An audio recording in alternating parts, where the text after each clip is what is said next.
brought you by Silver Pumps and Motors. Top quality और consistent performance के लिए सिर्फ सिल्वर पंप्स नाम याद रखना. దళితులు ఆదివాసీలంటే బీజేపీకి గౌరవం లేదని మండిపడ్డారు తెలంగాణ డిప్యూటీ సీఎం భట్టి విక్రమార్క. రోహిత్ వేముల ఆత్మహత్యకు కారకుల్ని ప్రమోట్ చేస్తున్నారంటూ ఆరోపించారు.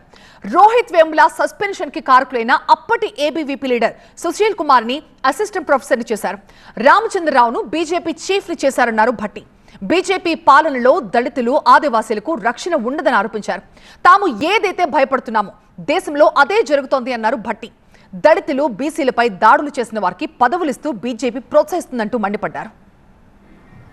ఆ యూనివర్సిటీలో జరుగుతున్నటువంటి సంఘటనలన్నింటినీ గమనించి ఇక్కడ ఆత్మగౌరవంతో బతకటానికి కావలసినటువంటి హక్కుల గురించి పోరాటం చేస్తూ ఆ యూనివర్సిటీ అధికారులకి విజ్ఞాపనలు ఇస్తున్నటువంటి సందర్భంలో వాళ్ళని అడ్డుకొని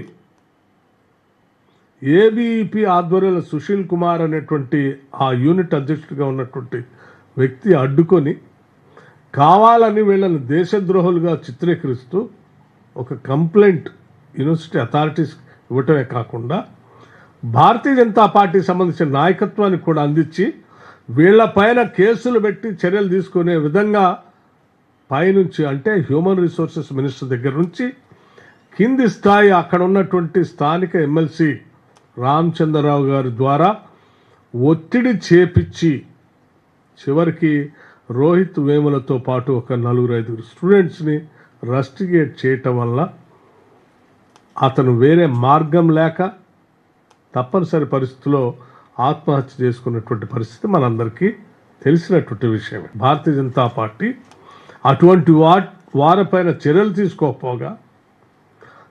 తీసుకోకపోగా అలా ఇబ్బంది పెట్టేటువంటి వ్యక్తులకి భారతదేశంలో మంచి ఉన్నతమైనటువంటి పదవులు ఇస్తామని చెప్పి ఈరోజు రామచంద్రరావు గారిని తెలంగాణ రాష్ట్రానికి భారతీయ జనతా పార్టీ అధ్యక్షుడిగా నియమించటం, ఆ సుశీల్ కుమార్ అనేటువంటి ఆ ఏబీవీపీ నాయకుడిని ఇక్కడ తీసుకొచ్చి అసిస్టెంట్ ప్రొఫెసర్గా నియమించటం అంటే మీరు ఎవరెవరైతే దళితులు గిరిజనులు ఇబ్బంది పెడతారో టార్గెట్ చేసి వాళ్ళు మరణించే అంచుల దాకా తీసుకెళ్తారో వాళ్ళందరికీ మేము ప్రమోషన్లు ఇస్తాము, లేకపోతే బాధ్యతలు ఇస్తాం, పదవులు ఇస్తామని చెప్పే విధంగా మీరు చేసినటువంటి సంఘటనలు మేము భయపడుతున్నట్టుగానే ఈ భారతదేశంలో దళిత గిరిజనులు భయపడుతున్నట్టుగానే మరొకసారి ఆ భయాన్ని వాస్తవమని మీరు నిరూపించినట్టు అయిపోయింది.